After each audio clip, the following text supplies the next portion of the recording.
ఎడారిలో సెలయేర్లు. ఆగస్ట్ 17.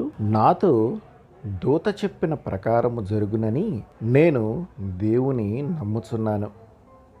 అపోస్తుల కార్యములు 27:25. కొన్నేళ్ల క్రితం నేను ఓడలో అమెరికాకు వెళ్ళాను.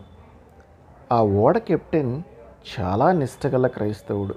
న్యూ ఫౌండ్లాండ్ తీరం దగ్గరలో ఉండగా అతడు నాతో అన్నాడు, కొన్ని వారాల క్రితం నా ఓడ ఈ ప్రాంతంలో ప్రయాణిస్తుండగా నా క్రైస్తవ జీవితంలో విప్లవాత్మకమైన మార్పును తీసుకువచ్చిన సంఘటన జరిగింది. బ్రిస్టల్ వాడైన జార్జ్ ముల్లర్ మాతో ఉన్నప్పుడు నేను 24 గంటలు వదలకుండా పొగమంచులో ఓడను జాగ్రత్తగా నడుపుతూ ఉండిపోయాను. అంతలో జార్జ్ ముల్లర్ నా దగ్గరికి వచ్చాడు. కెప్టెన్, శనివారం సాయంత్రంలోగా నేను క్యూబెక్ సిటీలో ఉండాలి అన్నాడు. అది అసాధ్యం అన్నాను. అప్పుడు ఆయన అన్నాడు, సరే, మీ ఓడను అక్కడికి చేర్చలేకపోతే దేవుడు మరొక మార్గాన్ని నాకు చూపిస్తాడు. గత 58 సంవత్సరాలుగా నేనెప్పుడూ ఆలస్యంగా వెళ్ళలేదు. రండి, క్రిందకి వెళ్ళి ప్రార్థన చేద్దాం. ఆ దైవజనుని కేసి చూస్తూ ఈయన ఏ పిచ్చాసుపత్రి నుండి తప్పించుకువచ్చాడో అనుకుంటూ, మిస్టర్ ముల్లర్, పొగమంచు ఎంత దట్టంగా పట్టిందో తెలుసా అన్నాను. నాకు తెలీదు, అతను సమాధానమిచ్చాడు. నేను దట్టంగా పట్టిన మంచును చూడటం లేదు, సజీవుడైన నా దేవుని చూస్తున్నాను. ఆయన నా జీవితంలో ఎదురైన ప్రతి పరిస్థితిని చక్కబెడతాడు.